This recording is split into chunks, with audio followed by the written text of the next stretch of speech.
तर मी इथं साहित्य खोबरं घेतलं आहे, बारीक चिरून कोथिंबीर, कांदा, टोमॅटो आणि लसूण घेतला आहे. तर तवा गरम करायला ठेवला होता. त्यामध्ये आपल्याला कांदा टाकायचा आहे. 2 कांदे घेतले होते. त्यामध्ये थोडं तेल टाकायचं आणि कांदा भाजून घ्यायचा आहे आपल्याला. कांदा चांगला भाजून झाला की मग आपल्याला टोमॅटो पण टाकायचा आहे. त्यात टोमॅटो भाजून घ्यायचा, खोबरं पण भाजून घ्यायचं, त्यात लसूण टाकायचा आणि लसूण पण भाजून घ्यायचं थोडं. आणि सर्व मिश्रण आपल्याला वाटून घ्यायचं. वाटताना थोडीशी कोथिंबीर टाकायची मूठभर आणि पेस्ट करायची बारीक.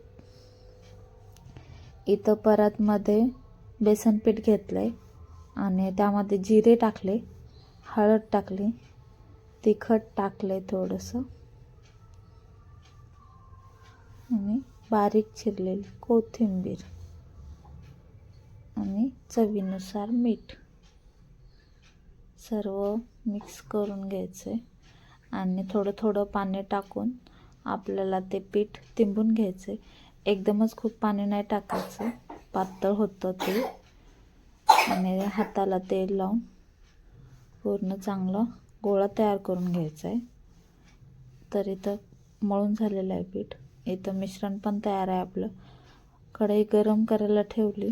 कढईमध्ये जिरे आणि मोहरी टाकली होती, चांगली फुलू द्यायची. नंतर कढीपत्ता टाकायचा.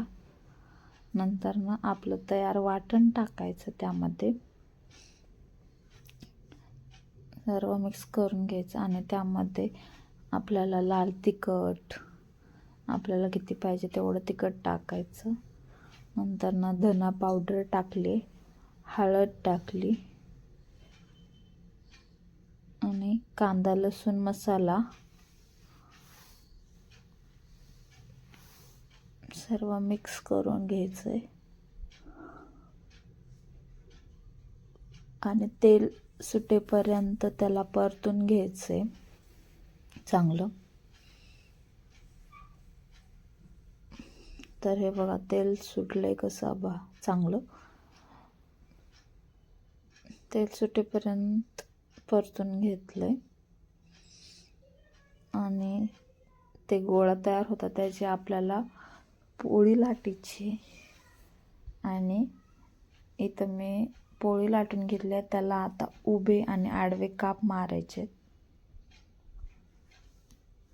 तर मी वड्या पाडून घेतलेल्या आहेत. आता यामध्ये आपल्याला गरम पाणी करायचे आणि जेवढं आपल्याला भाजी करायची तेवढं पाणी आपण त्यामध्ये टाकायचं, म्हणजे आपल्याला किती भाजी करायची त्याच्यावर. तर त्याला चांगले उकळी फुटू द्यायची.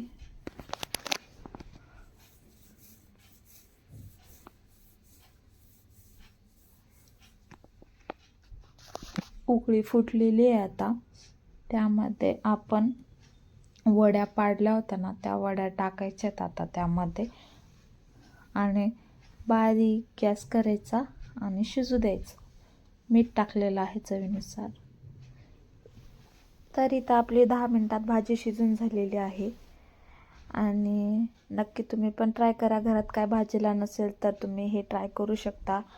तर व्हिडिओ आवडला असेल व्हिडिओला लाईक करा, शेअर करा, सबस्क्राईब करा. भेटूया आपण असंच नवीन लवकर व्हिडिओमध्ये. तोपर्यंत तुम्ही तुमची काळजी घ्या आणि रेसिपी नक्की कमेंट करून सांगा कशी झाली. बाय.